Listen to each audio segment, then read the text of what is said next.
All right. He didn't So didn't even give me the chance I today, did you? listen, I look, I am coachable. I am coachable. I'm not perfect. I am a work in progress, bro. I am work in progress. And so, okay, so last week, last Monday, Wednesday, and we touched base on Friday as well. We were talking about the power of mission, right? We talked about the power of mission and the power of what separates you from everybody else. Why do you do what you do, right? On Wednesday, we had the conversation that you had a really close friend of the family got you a listing appointment. It was a very, very close referral.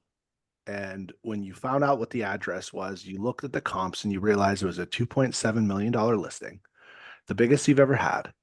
You go to the appointment, you prepared, you did amazing. You're sitting at the appointment, and they said, first of all, fantastic job. Thank you so much for all the time and preparation. We are interviewing two other agents, and right now, every one of you are absolutely tied. Your marketing, everything, we believe all of you could do it. We believe in you. We even want to pay full commissions. But why are you different? How do you make this easy for us to hire you? Why do you do this? What do you do this for? So we proposed this question on Wednesday. We talked about it a little bit on Friday, and I asked you guys to be prepared to talk a little more about it today. So, who is stepping into their greatness and has something, a draft even, to share on how you respond to that question?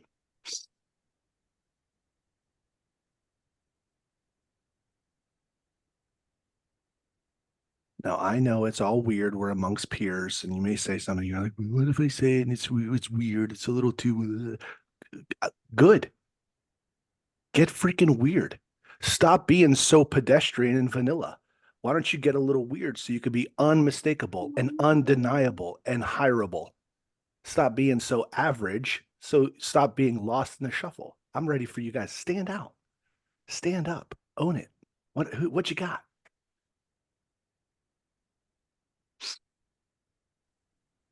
I can go back to what I already have because I actually have a sheet that I include with all the documents because I have a listing packet Okay. that shows the marketing and everything. We've had this conversation even back before EXP, right?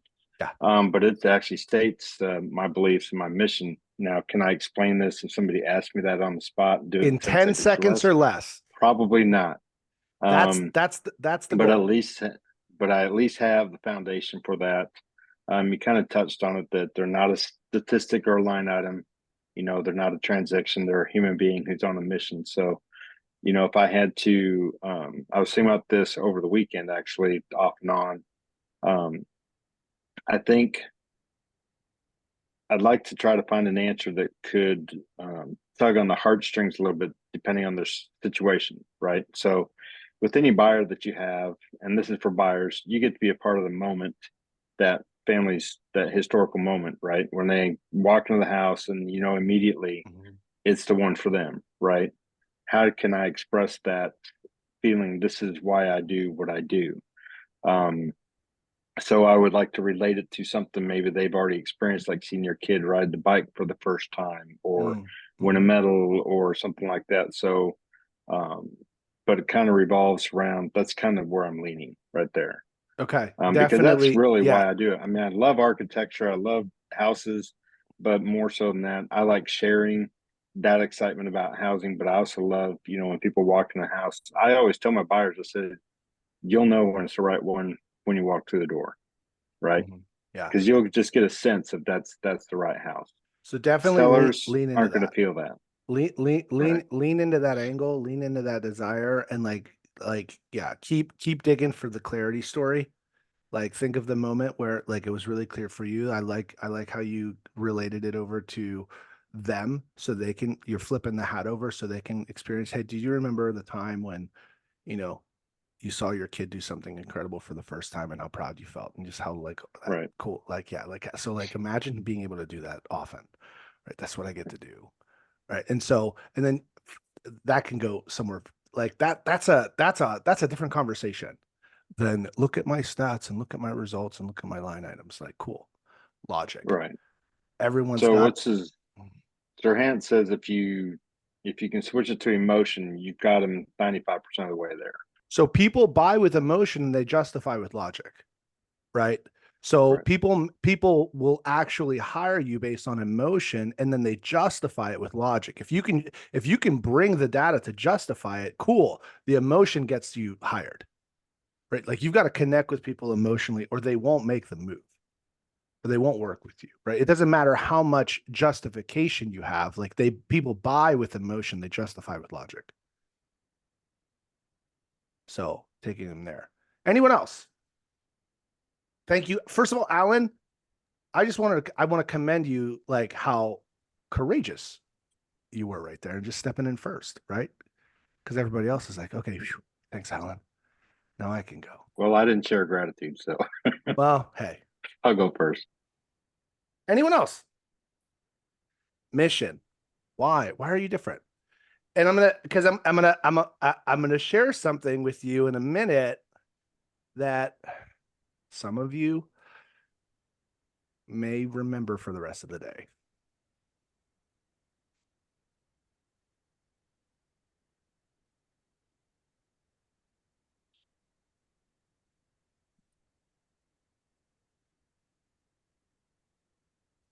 Anyone else? I'll do it, Matt. Thank you, Peggy. Okay. I'm sorry. I was on here and having problems. Now I'm just No, looking at myself, so I guess no I'll have to look apologies. myself. Okay, so I'm trying to do this in 10 seconds, but I just recently did this with some. It's easier to do with past clients because they know you. But Sure. with new ones, you go in and you've done your spiel, and this is really, it's not always the first thing that I do. I mean, I've got to go through all my things too, but basically I just talk to him, I talk to him and I tell him this is a relationship. This is not a one-time thing for me. I want to be here for you for all your real estate needs because I want to be not only your person to go to, but I also want to be here. Do you want a notary? I'm here for life. I want to be, I'm spilling this all out in beans, so I don't have it in front of me, but I want to be your real estate friend for life. And I will be here for you, whether you have questions or you need a notary or you just want a friend to go out with coffee. I'm here. I'm going to take care of you. We're going to get you the best price um, in the shortest amount of time, but it's a long term. See, I'm just spilling it all out, but I know what I want to go. I'm probably more at ease on a real estate appointment than I am talking to you, to be honest with you, because I'm used to doing that. I'm just not used to talking in front of people, other realtors. It's easier for me to go in front of my clients than it is to go in front of you, if that makes sense. It does make sense, which is why I prefaced it at the beginning. I said, I know, I get it. This is a weird forum. We're amongst peers, right? This is like peer accountability is different than being out in the market. So this is exponentially harder. So Peggy, I'm also going to challenge you at this.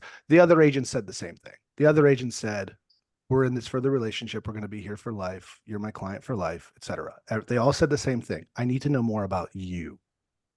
Mm-hmm. Well, and I do. I talk to him about 10 seconds or less. Usually 10 seconds or less. Usually when I'm first making the conversation with them, I am trying to find some kind of commonality. Okay. So it's not always the exact same thing. So for instance, the people that I was talking to, we were, they were going 30 seconds already went by. I know. This is why we practice now, right? This is why we prepare now. So in the spot, we don't get caught. This is hard. Exactly. Yeah. And I can do it on the spot because I'm so used to it. But usually I find out more information about the people to start with. So I'm ready to go when I'm on the spot. Okay. So I have it ready, but I don't do the same thing every time. That's with me because I want to know more about the people to start with. So I usually know more about them when I'm going in so I can be unique to them. That's fine. But right now they want to know about you.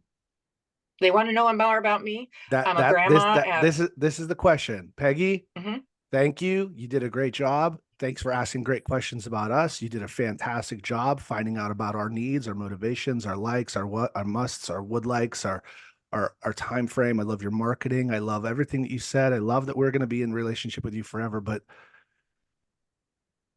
why are you different? Tell I'm us about different you. Tell because us about you. about me, I feel it's important as a family person. I feel it's important to make see, I humor me. Okay, what's important about me? I am a grandma of 10. I have 3 kids. I think family's important, and I know that's important to you.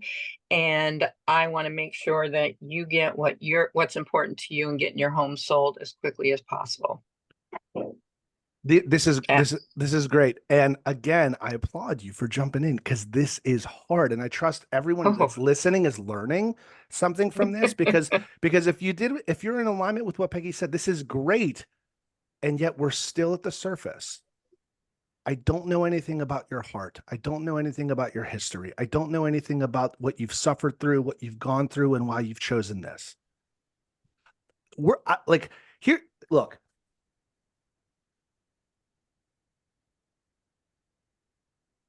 my goal and mission in this industry right now is to save other agents from the mistakes that I've made in the past and falling into the entrepreneurial trap.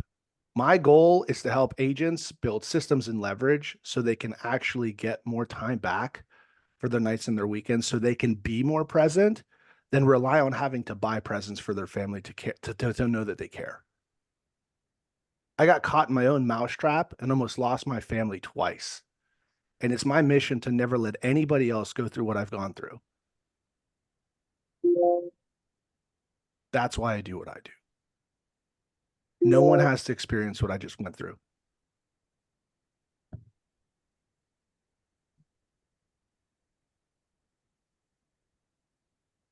Matt, I can read you my mission.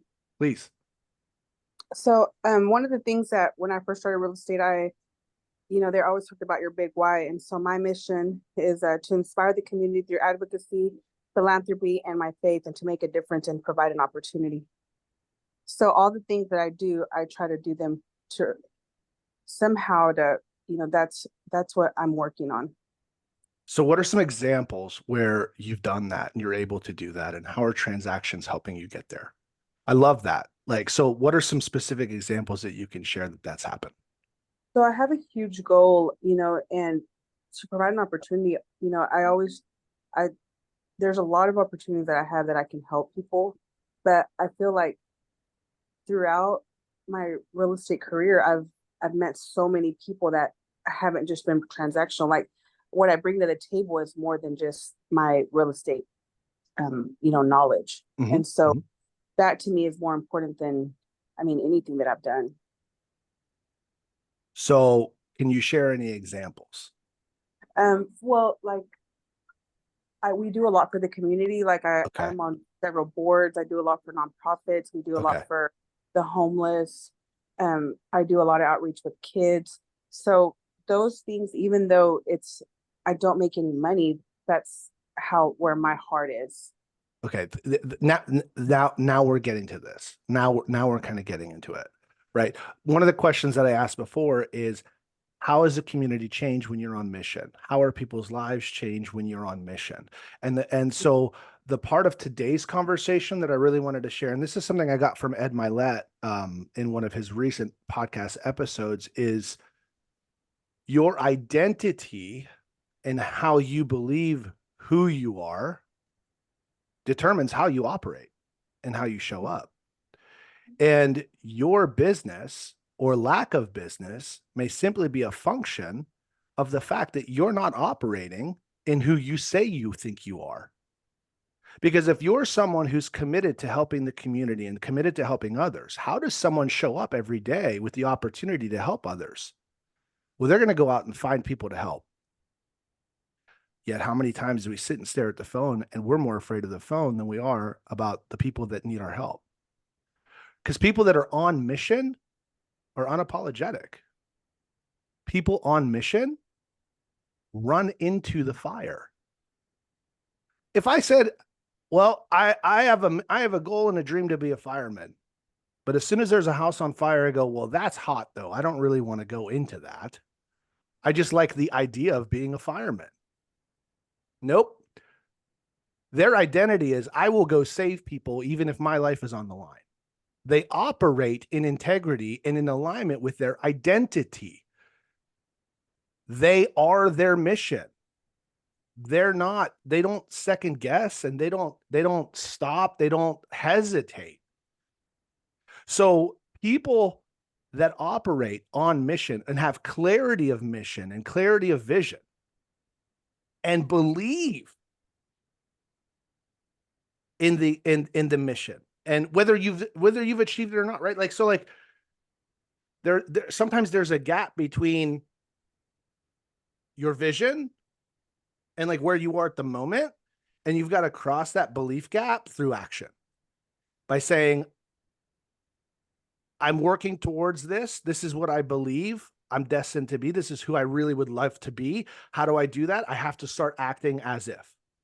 I need to start showing up as if. I need to start taking the actions, taking the commitments, begin developing the discipline, developing the habits of someone who is on mission, who is in alignment and in integrity with that belief. See, so many times we say something and our actions prove our disbelief, or our lack of actions prove our disbelief. Right? We talk about be first, then do, then have, right? You have to believe. And belief comes with clarity. Now, the problem is that it's not that you have a vision problem, you have a focus problem. Some people can set a vision, but it's out of focus. Sometimes you think it's further than it is. Sometimes you think that the gap is bigger than it is. And so then we get stuck. We take no action. Milet talks about it's like these are micro adjustments. These are carburetor adjustments. These are small adjustments consistently over time. Like, you can be the most average bricklayer, but if you lay bricks every day, you'll build more than someone who is an expert mason that only shows up once a week. The average every day beats the talented sometimes.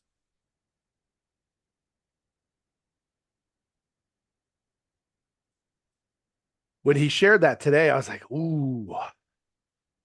How? So then the question that you got to ask yourself, and this is the question I want you to leave with today, is, are my actions validating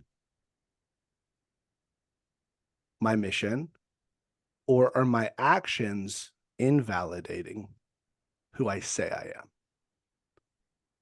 Do my actions validate or prove that I'm in integrity, that I am who I say I am?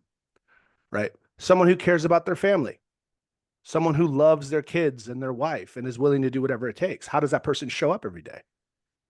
They don't bypass lead gen. They don't make excuses. Well, I don't like to make cold calls. I'm more relational. But then instead of being relational, I don't want to call anybody. I want to send them a text. Well, instead of a text, maybe I can do a postcard. Well, instead of a postcard, I think I'll just post a meme, but not 3 a day, maybe once a week. Someone who cares about their family, someone who believes in this opportunity doesn't show up once a week.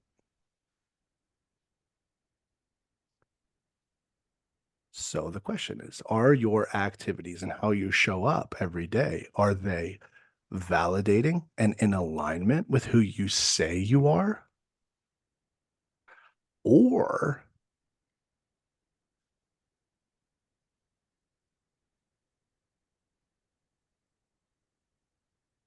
otherwise? Thoughts, ahas, takeaways.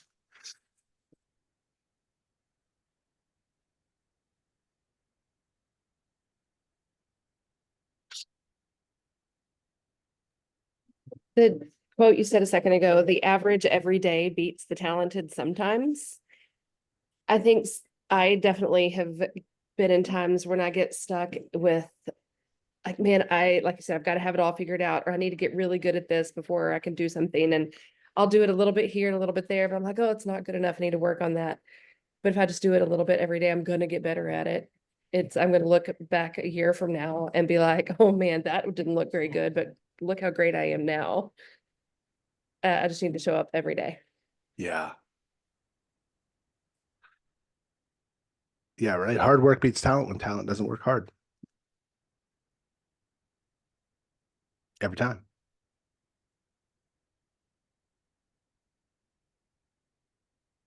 Other ahas takeaways from today. You're probably wondering, like, why am I spending so much time talking about this airy fairy vision mission stuff? Well, because it's everything. It's the core of who you are and how you show up. And the people that are on mission are undeniable and unmistakable. They're different. And they don't care what you think because they're on mission. They're too busy changing the world to listen to your squabbles, to listen to your critiques, to listen to your whatever, your Twitter petter. They don't care. They're busy changing the world and their family and their legacy. Other thoughts?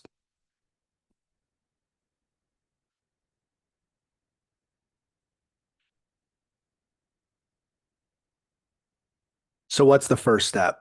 Well, Mike, the first step is being here, surrounding yourself, listening to, and then the second step is to listen to what Audra said and don't become a statistic. Don't be one of the 85% or more on this call that are going to go and do nothing. Today, consistency. What's the one thing? What's the one thing you can do that is something that the version of you that's on mission would do every day, that isn't afraid to do, or is afraid to do but doesn't care, does it anyway, because they know that how important it is, because their mission is more important than their feelings and their fear. You don't think firemen are scared to death to run in that building? They just saw the building collapse on one of their comrades, a few months ago, or they watched a video. You don't think they think about that every time when they hear somebody in that building screaming for their life?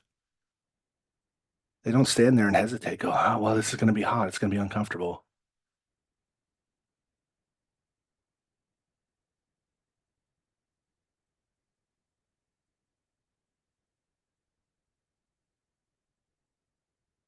Your family's waiting for you to show up for yourself. Stop making them wait.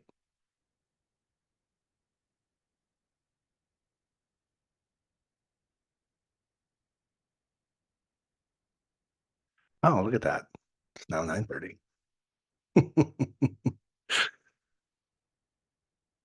All right, guys. So take that with you this week, right? Small consistency, repetitive over time.